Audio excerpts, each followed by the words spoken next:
ବାଘ ଓ ବାଟୋଇ। କୌଣସି ଏକ ଜଙ୍ଗଲରେ ଗୋଟିଏ ପୁଷ୍କରିଣୀ ଥିଲା। ତା ନିକଟରେ ଗୋଟିଏ ବାଘ ବାସ କରୁଥିଲା। ତା ବାଟ ଦେଇ ଯିଏ ଯିବା ଆସିବା କରୁଥାଏ ତାକୁ ଧରି ବାଘ ନିଜର ଖାଦ୍ୟ ରୂପେ ମାରି ଖାଉଥିଲା। ଦିନ ପରେ ଦିନ 3 ଦିନ ବିତିଯିବା ପରେ ବାଘର ବଳ କମି ଆସିଲା। ବୃଦ୍ଧା ଅବସ୍ଥା ଆସି ପହଞ୍ଚିଗଲା। ଏତିକି ବେଳେ ଜଣେ ଧନୀ ସୌଦାଗର ତା'ର ବ୍ୟବସାୟ କରିବା ନିମନ୍ତେ କୌଣସି କାରଣରୁ ସେହି ବାଟ ଦେଇ ଯିବାକୁ ଲାଗିଲା। ଏହା ଦେଖି ଲୁଚି ରହିଥିବା ବାଘଟି ତା ଉପରେ ଆକ୍ରମଣ କରି ସୌଦାଗରକୁ ମାରି ଖାଇଦେଲା। ବାଘ ଦେଖିଲା ତା ହାତରେ ଗୋଟିଏ ସୁନା କଙ୍କଣ ଅଛି। ତାକୁ ସେ ଯତ୍ନରେ ବାହାର କରି ମନେ ମନେ ଭାବିଲା, ଏହି କଙ୍କଣ ମାଧ୍ୟମରେ ମୁଁ ବହୁତ ଶିକାର କରିପାରିବି।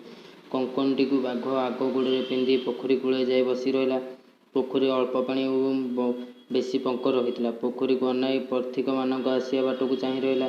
ପଥିକମାନଙ୍କୁ ଦୂରରୁ ଦେଖି ବାଘ ଉଚ୍ଚ ପାଟିରେ ଡାକ ଛାଡ଼ି କହିଲା, ଆରେ ହେ ଭାଇମାନେ, ଧାଇଁ ଆସ, ମୋଠାରୁ ଏହି ସୁନା କଙ୍କଣ ନେଇଯାଅ। ଯିବା ଆସିବା କରୁଥିବା ବାଟୋଇମାନେ ବାଘର କଥା ଶୁଣି ରହିଗଲେ।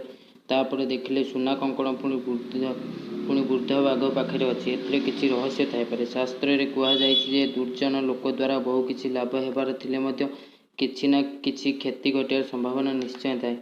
ଅମୃତ ଯେତେବେଳେ ବିଷ ସହିତ ମିଶେ ସେତେବେଳେ ଅମୃତ ବିଷରେ ପରିଣତ ହୋଇଯାଏ। ଧନ ରୋଜଗାର କରିବାକୁ ହେଲେ କିଛି ବାଧାବିଘ୍ନ ଘଟିଥାଏ। ଯଦି ଆମେ ଡରି ଯାଇ କିଛି କରିବା ନାହିଁ ତେବେ କିଛି ଫଳପ୍ରଦ ହେବ ନାହିଁ।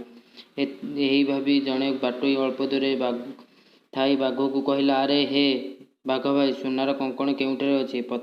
ପ୍ରଥମେ ମୋତେ କହ। ଏହା ଶୁଣି ବାଘ ଆଗ ଗୋଡ଼ଟିକୁ ଉଠାଇ କହିଲା, ହେଇଟି ଦେଖ, ଏହି ସୁନା କଙ୍କଣଟି ମୋ ଆଗ ଗୋଡ଼ରେ କିପରି ଚକ୍ କରୁଛି। ସୁନା କଙ୍କଣଟିକୁ ଦେଖି ବାଟୋଇଟି ଲୋଭାସକ୍ତ ହୋଇଗଲା। ତଥାପି ବାଘକୁ ତା'ର ଭୟ ଥାଏ। ତେଣୁ ବାଘକୁ କହିଲା, ତୁମକୁ ବିଶ୍ୱାସ କରି ହେଉନାହିଁ। ପାଖକୁ ଗଲେ କାଳେ ତୁମେ ମୋତେ ଖାଇଦେବ। ଏହି କଥା ଶୁଣି ବାଘ ଅଳ୍ପ ହସି କହିଲା, ମୁଁ ମଧ୍ୟ ତୁମ ସ୍ଥାନରେ ଥିଲେ ଏପରି କହିଥାନ୍ତି।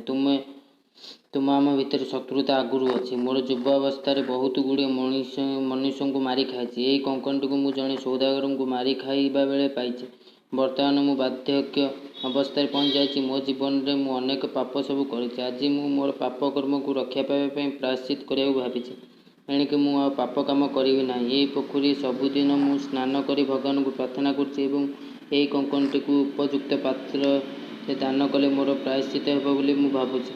ଧର୍ମଶାସ୍ତ୍ରରେ କୁହାଯାଇଛି, ଯଜ୍ଞ, ବେଦ ଅଧ୍ୟୟନ, ଦାନ, ତପ, ସତ୍ୟ କଥା କହିବା, ଧୈର୍ଯ୍ୟ, କ୍ଷମା ପ୍ରଦାନ, ଲୋଭ ତ୍ୟାଗ କରିବା ହେଉଛି ଧର୍ମ କର୍ମ। ଏଥିମଧ୍ୟରୁ ଦାନ କରିବା ହେଉଛି ଶ୍ରେଷ୍ଠ କର୍ମ। ତେଣୁ ମୁଁ ଏହି ସୁନାର କଙ୍କଣ ଦାନ କରିବାକୁ ଡାକ ପକାଉଛି। ତୁମେ ମୋର ଡାକ ଶୁଣି ଏଠାକୁ ଆସିଛ।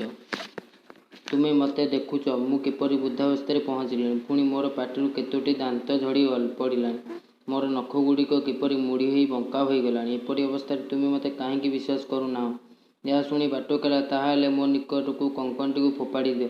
ତାକୁ ନେଇ ମୁଁ ଚାଲିଯିବି। ବାଘ କହିଲା, ଦାନ ଗ୍ରହଣ କରିବାକୁ ହେଲେ ତୁମେ ଏହି ପୋଖରୀରେ ସ୍ନାନ କରି ନିତ୍ୟକର୍ମ ସାରି ଆସ। ତାପରେ ତୁମକୁ ସୁନାର କଙ୍କଣ ଦାନ କରିବି। ଏହା ଶୁଣି ବାଟୋଇର ଲୋଭ ଆହୁରି ବଢ଼ିଗଲା। ତେଣୁ ସେ ଆଉ ଅପେକ୍ଷା ନ କରି ହିଡ଼ ଉପରୁ ସିଧା ପୋଖରୀ ମଧ୍ୟକୁ ଡେଇଁ ପଡ଼ିଲା। ପୋଖରୀ ମଝିରେ ପଙ୍କ ବେଶୀ ଥିଲା। ତା ଗୋଡ଼ ଦୁଇଟି ପଙ୍କ ଭିତରେ ଯାଇ ଲାଖି ରହିଲା। ସେ ଉପରକୁ ଉଠି ଆସି ପାରିଲା ନାହିଁ। ଯେତେ ଚେଷ୍ଟା କଲେ ମଧ୍ୟ ଆଉ ଉଠି ପାରିଲା ନାହିଁ। ପଙ୍କ ଭିତରେ ଲାଗି ରହିଥିବା ବାଟୋଇ ବାଘକୁ କହିଲା, ମୁଁ ବର୍ତ୍ତମାନ ପଙ୍କ ଭିତରେ ଲାଖି ଯାଇଛି। ତମେ ମୋତେ ଏଠାରୁ ଟାଣି ବାହାର କର। ବାଘ କହିଲା, ହେଉ ତେବେ ଠିକ୍ ଅଛି, ତୁମେ ଭୟ କର ନାହିଁ, ମୁଁ ତୁମକୁ ପଙ୍କରୁ ଉଦ୍ଧାର କରିବି। କହି ବାଘ ପୋଖରୀ ମଧ୍ୟକୁ ଧୀରେ ଧୀରେ ଯାଇ ବାଟୋଇର ବେକକୁ ଧରି ଟାଣିଲା। ଏହା ଦେଖି ବାଟୋଇ କହିଲା, ତୁମେ ଏହା କ'ଣ କରୁଛ? ବାଘ କହିଲା, ତୁମକୁ ନ ଟାଣିଲେ ତୁମେ ଆଉ ପଙ୍କରୁ ବାହାରି ପାରିବ ନାହିଁ। ତେଣୁ ତୁମକୁ ଜୋର କରି ଟାଣିବାକୁ ହେବ। କହି ବାଟୋଇ ବେକକୁ ଧରି ଖାଇବାକୁ ଲାଗିଲା।